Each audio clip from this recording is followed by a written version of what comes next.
Evaluasi portofolio Mas Gani, itu seberapa sering sebetulnya dilakukan dan adakah kemudian saran juga untuk teman-teman mengevaluasi portofolio itu harus dalam jangka waktu berapa lamakah?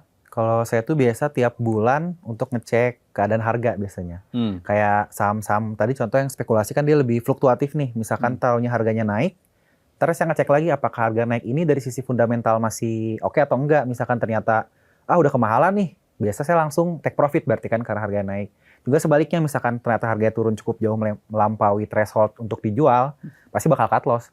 Jadi mau mungkin dari awal analisis saya ini bakal bagus, tapi misalkan udah ada threshold atau batasan yang saya bikin sendiri, mau nggak mau ya balik lagi jangan emosi, jangan serakah, akhirnya pasti cut loss juga. Itu untuk bulanan biasanya. Tetapi kalau untuk evaluasi total, biasa per kuartal sih. Setiap laporan keuangan baru saya bakal analisis ulang lagi, ngecek lagi valuasinya gimana, dan kondisi fundamentalnya apakah emang baik atau enggak. Kalau enggak, pasti langsung saya cut sih, mau gimana juga. Berarti evaluasi itu mutlak harus dilakukan ya Mas ya? Harus dilakukan. Harus dilakukan. Target-target awal tadi cut loss, stop loss itu harus di-set di awal juga ya? Harus di-set di awal juga. Karena kalau enggak takutnya bisa udah turun jauh, malah jadi sayang nih, gimana nih. Taunya turun lagi kan minusnya makin lumayan nih. Lumayan misalkan kita udah ada angka cut loss, modal yang mungkin turun bisa lebih parah lagi bisa kita pakai buat saham lain yang mungkin bisa naik kayak gitu. Jadi ada sunk cost-nya juga bisa diperhatikan lah. Ini Mas berarti fleksibel kah atau sebetulnya ada sektor-sektor juga yang kayaknya sektor ini harus masuk deh tetap di alokasi portofolio atau enggak benar-benar semua bebas saja yang penting masuk secara fundamental, secara technical momentumnya juga masuk? Bebas sih, overall saya bebas. Soalnya karena mungkin alirannya saya bottom up, ngelihat dari per saham yang mana oke, nggak peduli mungkin dari sektornya apa, di saat bagus masuk sih, momentum oke masuk juga. Menarik ya, bottom up ini juga bisa jadi opsi untuk ngelihat kalau sahamnya udah oke, kalau udah yakin gitu ya sikat aja ya, risiko ditanggung masing-masing ya.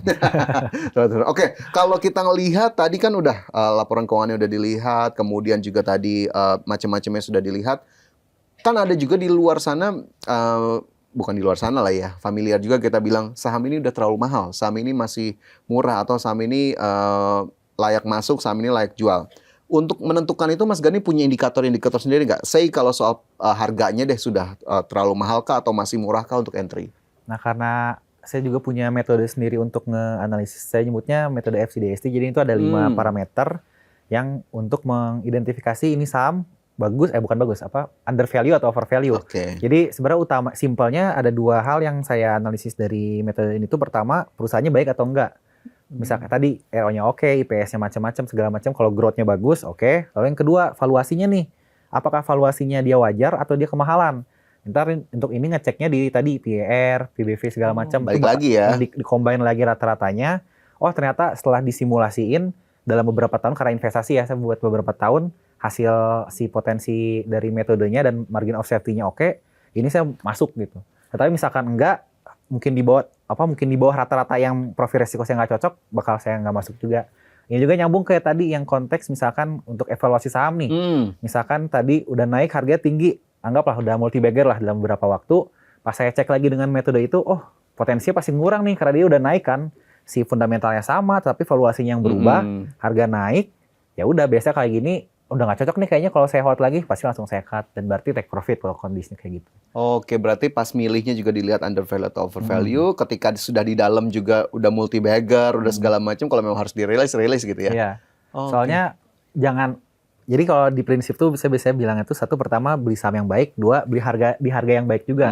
Jangan sampai beli saham bagus, perusahaan baik tapi harganya mahal nih. Kalau kayak gini ntar mau nggak mau kita harus mengorbankan waktu kita untuk koreksi dulu, pasti bakal ada koreksi lah, pasti terjadi kayak gitu.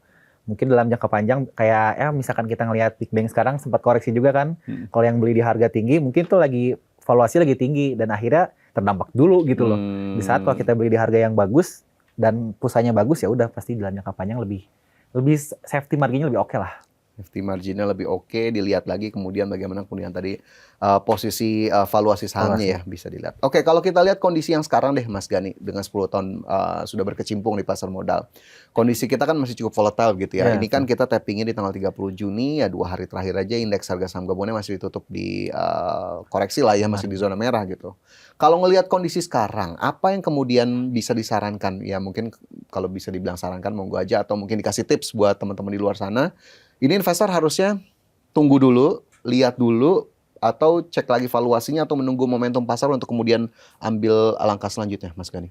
Kalau saya karena aliran investor dan selalu menginikan ada sebuah quote, market always be there for you, but are you always be there for market? Nah, jadi market tuh pasti bakal selalu ada saham-saham lain yang mungkin yang biasa, yang bisa potensial, tetapi kita siap nggak? Nah itu aja pertanyaan. Jadi misalkan sekarang sentimen lagi buruk nih, oke, tapi kita lihat dulu apakah kita mau main jangka pendek. Kalau jangka pendek, ini bahaya nih kalau jangka pendek karena masih volatile sekali kan, kita nggak tahu. Tapi kalau jangka panjang, baik lagi ke perusahaan tadi. Karena logikanya kalau dari saham sebagai bisnis tuh, misalkan ada perusahaan yang menghasilkan profit 1 triliun per tahun dan harga sahamnya 1.000 lah misalkan. Misalkan perusahaan nanti profitnya naik jadi 5 triliun, jadi 10 triliun kan nggak mungkin harga saham. Nggak logis lah kalau harga saham tetap 1.000. Jadi mindsetnya di situ sih. Tapi kalau dibilang apakah sekarang saatnya masuk atau enggak, ini tetap ada risk dan rewardnya sendiri-sendiri sih. Misalkan tahunnya masuk dan emang berada di support nanti beres, naik, dia bakal dapat harga bawah. Dan untung kan lebih gede lah karena dia dapat harga bawah. Cuma kerugiannya kalau ternyata turun lagi, ya kita harus menerima kerugiannya. Profil resikonya cocok nggak? Tapi misalkan kita menunggu momentumnya untuk naik, ya kita mungkin udah lebih aman lah, lebih safety karena ini momentumnya udah beres nih untuk naik, tapi kita nggak akan dapat harga di bawah, itu aja. Tapi kalau secara general memaknai koreksi yang terjadi itu sebetulnya gimana sih Mas Gani? Kalau misalnya secara general ya, mungkin kalau tadi kan udah lebih dalam. Peluangkah atau ya tadi momen untuk melihat kembali, mengevaluasi kembali di tengah momen koreksi seperti ini? Kalau ya itu balik ke pilihan sih. Misalkan kita main jangka panjang dan investor yang fokus ke bisnis, justru sekarang adalah sebuah peluang. Karena makin banyak saham-saham yang dia profitnya bisa naik gede kok, omsetnya naik gede tapi harganya malah turun bisa 30%. Kan dari sisi bisnis itu nggak logis gitu. Jadi kalau dari sisi investing yang memilih ke saham bisnis, ini peluang. Cuma ya kalau yang untuk jangka pendek yang melihat sentimen, ini masih harus diperhatiin sih. Baik. Lagi-lagi balik ke point of view-nya seperti apa begitu ya untuk melihat koreksi seperti ini. Kalau kita ngomong MSCI, tadi kan saya udah sempat singgung ya Mas Gani, MSCI kita masih tetap dipertahankan di kategori emerging market gitu ya. Meskipun ancaman ke frontier masih ada gitu ya sampai November 2026. Apakah kemudian kalau kita lihat keputusan ini, apa yang bisa kita maknai, apa yang bisa kita ambil dari keputusan ini Mas Gani? Sejujurnya kalau dari MSCI saya cukup oke juga, bagus juga karena akhirnya ke tetap emerging market, cuma tetap memberikan peringatan ke regulator yang ada di Indonesia, karena saya merasa tuh beberapa tahun terakhir, apalagi yang disinggung di MSCI terakhir itu terkait coordinated trading ya. Nah itu masih cukup terlihat lah, karena ya beberapa tahun terakhir saham-saham tertentu doang yang naik tinggi, di saat saham-saham yang kasarnya jadi core, jadi fundamental pasar tuh malah di situ-situ aja bahkan turun. Karena balik lagi tadi, logikanya gimana ada sebuah saham yang menghasilkan profit hanya segini, bagus sih, cuma ada perusahaan lain yang profitnya lebih tinggi dan lebih bagus, tapi valuasinya bisa setengahnya, seperempatnya gitu. Nah dari situ saya udah mulai, ini kayaknya pasar udah mulai pasar nggak waras lah pada saat itu. Makanya saya juga sempat bikin konten tuh di Januari awal ketika IHSG 9.000, hati-hati ini bisa jadi koreksi. Dan kita udah mulai harus siapkan cash lah pada saat itu. Walaupun nggak tahu ya koreksi ternyata sedalam ini juga gitu. Saya minus 30% lebih.